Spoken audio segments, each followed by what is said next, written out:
Hello, c'est Greg, j'espère que tu vas bien et je te souhaite la bienvenue dans cette nouvelle vidéo. Aujourd'hui, je t'emmène une nouvelle fois avec moi en visite et on va visiter un nouveau bien.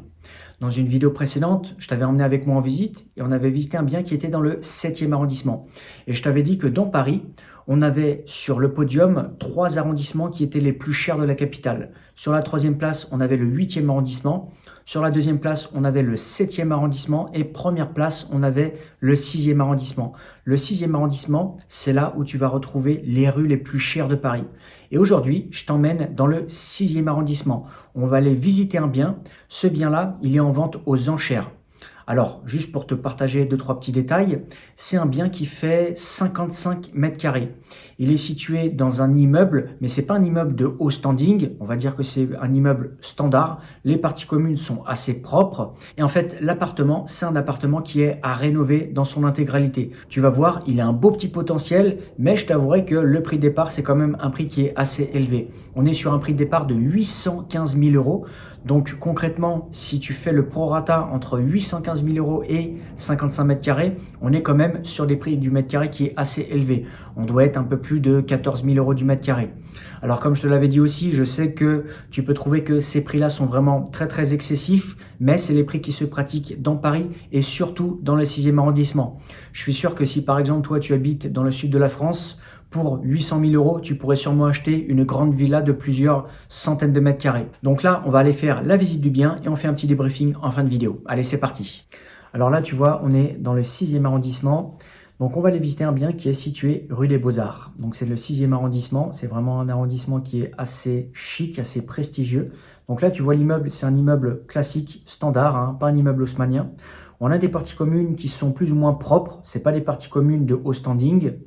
Ensuite, on va arriver dans l'appartement. Donc, tu vois déjà l'appartement, il y a une chose qui est intéressante à prendre en compte, c'est que c'est un appartement qui a une hauteur sous plafond extrêmement élevée. On est à environ de 3,50 m de hauteur sous plafond. Là, on a une cuisine vraiment à l'ancienne qui a besoin d'être rénovée. Ensuite, sur la gauche, on aura une petite partie bureau. Donc ça, pareil, hein, c'est un petit bureau qui a besoin d'une rénovation.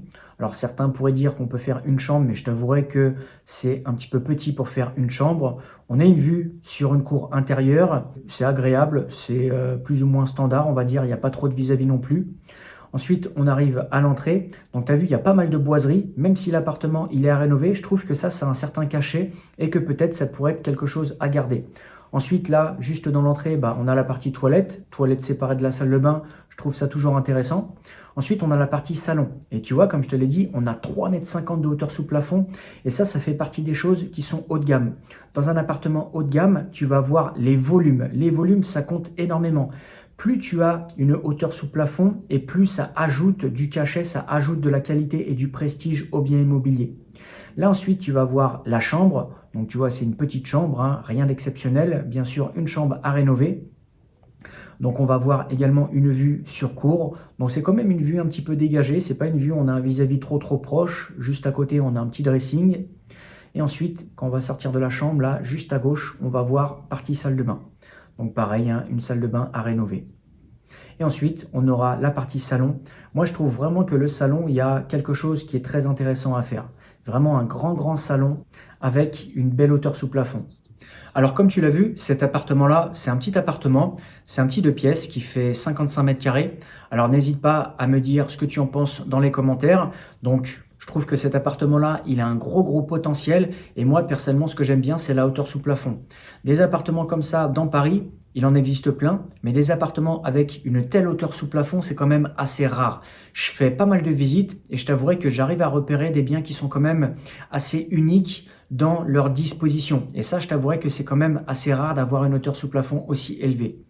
Alors également, là, je vais te partager 2-3 petites informations qui peuvent être intéressantes. Au niveau des prix du mètre carré, donc ce qui va se faire dans cette rue-là, et là ce que je vais te partager, ce sont des moyennes, ok?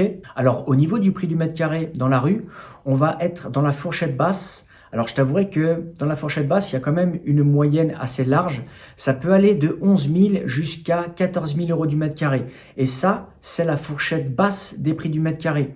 En prenant en compte que cet appartement-là, il a une mise à prix à 815 000 euros pour 55 mètres carrés, on est également dans une fourchette plus ou moins basse. Même si on est un petit peu plus de 14 000 euros, ça reste une fourchette basse.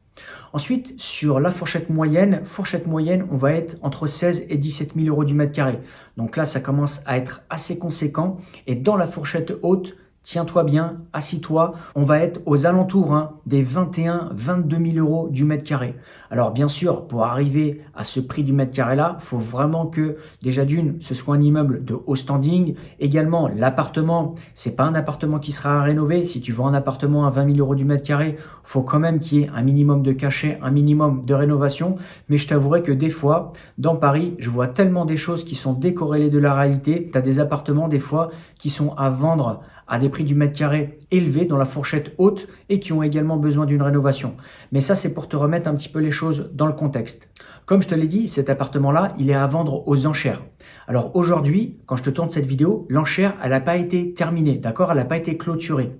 Alors dis-moi, toi, personnellement, ce que tu penses de cet appartement-là. Est-ce que tu penses qu'il y a un beau potentiel? Est-ce que ça peut être intéressant? Et je vais te poser une question toute simple. À ton avis, à combien va partir cet appartement-là? À combien il va être vendu? Alors, un petit détail à prendre en compte, c'est que je me suis un petit peu renseigné et il n'y a pas non plus énormément de personnes apparemment qui vont participer à cette vente aux enchères. Dis-toi que quand tu vas te positionner sur des biens qui sont en vente aux alentours des 800 000, 900 000 ou même 1 million d'euros, tu as très peu de concurrence. Soit ça va être des investisseurs qui sont chevronnés, ou soit ça peut être aussi des personnes qui viennent de l'étranger et qui ont mandaté une personne pour faire la recherche d'un bien, pour se positionner dessus. Donc voilà pour cette petite vidéo, j'espère que ça t'a plu. N'hésite pas à me mettre dans les commentaires à combien tu penses que ce bien va être vendu. Et également, si l'achat-revente de biens immobiliers t'intéresse et que tu souhaites en apprendre un petit peu plus à ce sujet-là, n'hésite pas à cliquer sur le lien qui est dans la description. Tu pourras avoir accès à une formation totalement gratuite où je te partage pas mal de choses au sujet de l'achat-revente de biens immobiliers, notamment comment trouver une bonne affaire sans passer par un agent immobilier et sans avoir de réseau, et comment trouver une bonne affaire quand tu débutes. Et bien sûr, également, je te partagerai d'autres informations, d'autres conseils, et je te montrerai aussi un exemple d'une opération que j'ai réalisée récemment. Moi, je te remercie d'avoir regardé la vidéo jusqu'ici et je te dis à très bientôt dans une prochaine vidéo. Ciao, ciao!